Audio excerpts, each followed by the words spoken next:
Hello and welcome back. I'm Father Jason Tyler, pastor at St. Joseph Catholic Church in Fayetteville, and recording another video here during this papal interregnum. This is now my fourth video. I'm recording it Saturday afternoon. You should see it hopefully sometime on Sunday.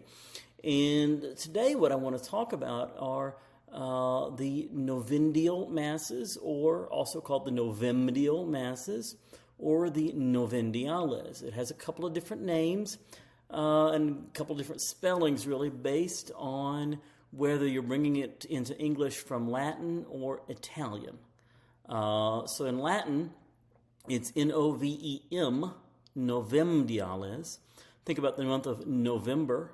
It's the 11th month on our calendar now, but at one time it was the 9th month, and that's why it has its name. That's also the names September, October, and December also are names because they were the 7th, the 8th, and the 10th month, respectively, at one point. In Italian, Novemdial has become Novendial, or Novendiale, or in the plural, I Novemdiali. But we're talking about the same thing here, whether you're spelling it with the M or the N. I noticed the Vatican News Service is spelling it with an M, Novemdial, so I'm going to try to remember to pronounce it that way, because that's how they're doing it in English through the Vatican sources, and so that's what I want to try to follow here. But essentially what we're talking about are 9 days of prayer, and very specifically 9 days of masses to be said for the Pope. And this is something that is, yes, one of the customs that happens after a pope dies.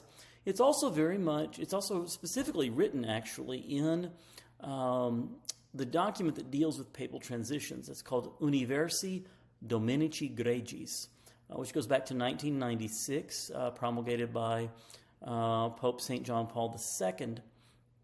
In Universi Dominici Gregis, kind of put into writing what had been happening, or put into one place, I guess, what had been happening already in a lot of papal election processes and transition processes, but also had a few sort of new things here or there. This was not a new thing. This was something that was already there that he included in the document. And it says in there in a couple of different places, paragraph 13b, for example, speaks about the arrangements for the funeral rites of the deceased pope to be celebrated for 9 consecutive days. And then in paragraph 27, we find a mention of after the death of the Roman pontiff, the cardinals will celebrate the funeral rites for the repose of his soul for 9 consecutive days. So in the English translation, at least, of Universi Dominici Gregis, you don't find this term Novendiale or Novemdial, but again, there is this mention of the 9 consecutive days of funeral masses, and so that's really what's happened. Now, obviously, the only one that's a full-fledged funeral in the sense of having the body present and doing all the funeral rites was the one that happened Saturday morning, April the 26th, in St. Peter's Square. The others will be, masses for the repose of his soul. In many cases, probably they may be using the memorial mass texts, which are really the funeral readings and funeral prayers. That won't be true, I would imagine, for the Sundays involved, so for Sunday the 27th or for Sunday, May 4th. But for Monday through Saturday, it's possible they use those. So we'll have to kind of wait and see, or if there's someone's really astute on the liturgical rubrics there, you might know that for sure. But there is very much this custom, again, going back very far in time, of this 9 consecutive days of masses for the deceased pope.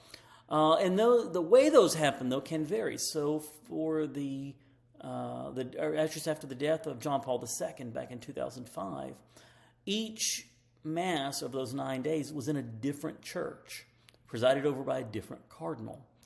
And so they sort of traveled around, but that's not always the case with Paul VI, for example. They were all in St. Peter's Basilica, and that's what we're seeing now with Pope Francis as well. The schedule has been released. Day 1, as I said, was the big public funeral, and that was Saturday. Day 2 is Sunday, which is Divine Mercy Sunday, and that will be celebrated by Cardinal Pietro Parolin, who is, or really I guess technically was, the Vatican Secretary of State. He sort of officially lost his job when the Pope died. And I'll talk about that in another video as well, some of the Vatican officials who lose their positions when the Pope dies. Now, the new Pope normally reappoints them, at least on a temporary basis, but that's something that has to happen yet after the election. At any rate, Cardinal Parolin celebrates the Mass Sunday morning at 10:30 in St. Peter's Square. That'll be outdoors. I imagine they're doing that one outdoors because originally Sunday was supposed to be the canonization of Blessed Carlo Acutis. But you cannot have a canonization in modern times without a pope. That has to be a specifically papal act. So his canonization process is essentially frozen. It's like, getting almost to the finish line, and then it's like, oh, no, we got to stop and we got to wait. Because, again, the canonization is an act of the Pope himself, not something that's delegated out, and not something that can be picked up by some other official in the absence of a Pope. So, again, day 2 in the square, but then days 3 through 9 will all be inside the Basilica of St. Peter. A different cardinal celebrating the Mass every day.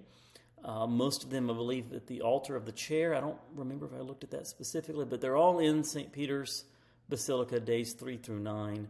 So that's April 28th through May the 4th.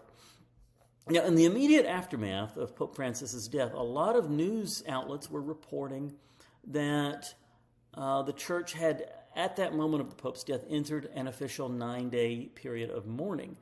And that threw me off a little bit because I remembered being there in 2005 and remember how things unfolded with the death of John Paul II. And I thought, well, gosh, I'm pretty sure those masses happened after the funeral.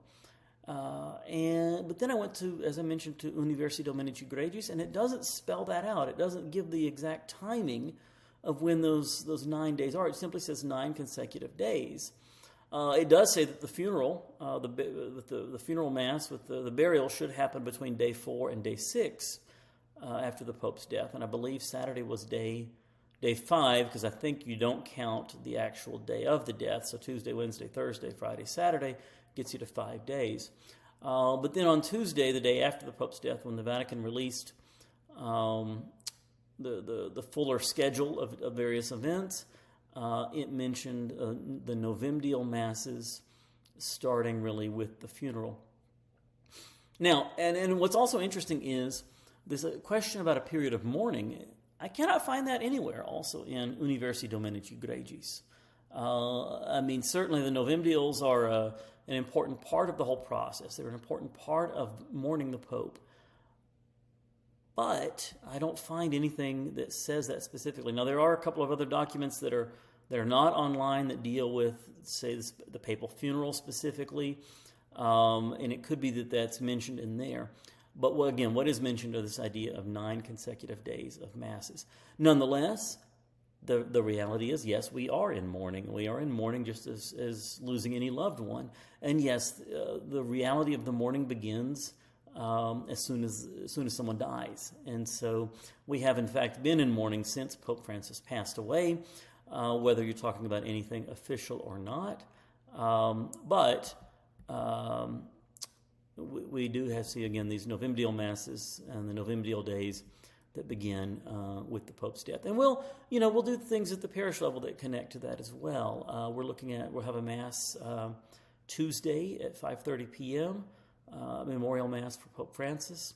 We'll also have the novena prayers that we'll be praying throughout these Novemdial days. And the timing's a little bit different because we're having to work around some different things. I should have had that in front of me, but at any rate, it's available through our Facebook page, which may be how you're watching this anyway. That schedule's also going to be sent out, if it hasn't already, through our Flocknote email and texting system. But at any rate, having these 9 days is, and having them start with the funeral is kind of a very Catholic thing too. You consider the secular approach to holidays is you're sort of already celebrating, and then the big day comes, and that's the end of it. The Catholic way is more like, no, you don't really start celebrating until the big day is there. And then the big day has this effect afterwards. So think of Christmas. The secular idea of the Christmas season is from Thanksgiving, or sometimes before, through the 25th of December. The Catholic view is the Christmas season doesn't begin until the evening of December 24th. And it goes on for a while after that. Similarly, the Easter season begins with Easter Sunday, and it goes another 50 days all the way through to Pentecost. But in the secular view of things, I mean, they're selling those Cadbury eggs and whatnot all through Lent. And so, again, the Catholic view is normally the big day is the start of a season or a series rather than the end of it. And that's part of where I think the idea of the funeral being day one of the Novemdiales comes in. That's where that comes into play. Now, you might say the one thing I thought that's an exception is novenas typically are the other way. When you pray a novena, you're leading up to something rather than coming from something. So the original novena was from Ascension to Pentecost. Ascension was a Thursday, and then you go through 9 days, you get to Pentecost Sunday. That's the original novena. That's the idea of 9 days of prayer. And so in that sense, as you're praying for the Holy Spirit, there is the idea there that the novena is leading up to the event rather than proceeding from it. But with the Novemdiales, again, we're starting with the funeral and going forward. And speaking of the funeral, I did watch that this morning. I did not watch it live, unfortunately. I had set my alarm, but I think I slept right through it because, well, it was really, really early in the morning at a time I'm not used to waking up. But I did wake up ultimately earlier than usual and watched most of the funeral on delay. At this point, I haven't actually seen the procession where they take his body from St. Peter's over to St. Mary Major. But watching the funeral mass itself, it unfolded largely as I had expected. I thought Cardinal Giovanni Battista Re, the Dean of the College of Cardinals, I thought he did a great job. He's 91 years old, but looked like he's in great shape for what he was doing there with the Mass, the homily, the whole bit. One thing that happened in this funeral Mass that I did not remember from John Paul II's, although it might have happened and I might not be remembering it, but after communion, you had the Cardinal Vicar of Rome, basically the Vicar General of the Diocese of Rome. I believe he led the final commendation prayers. And again, maybe that happened with JP2's funeral.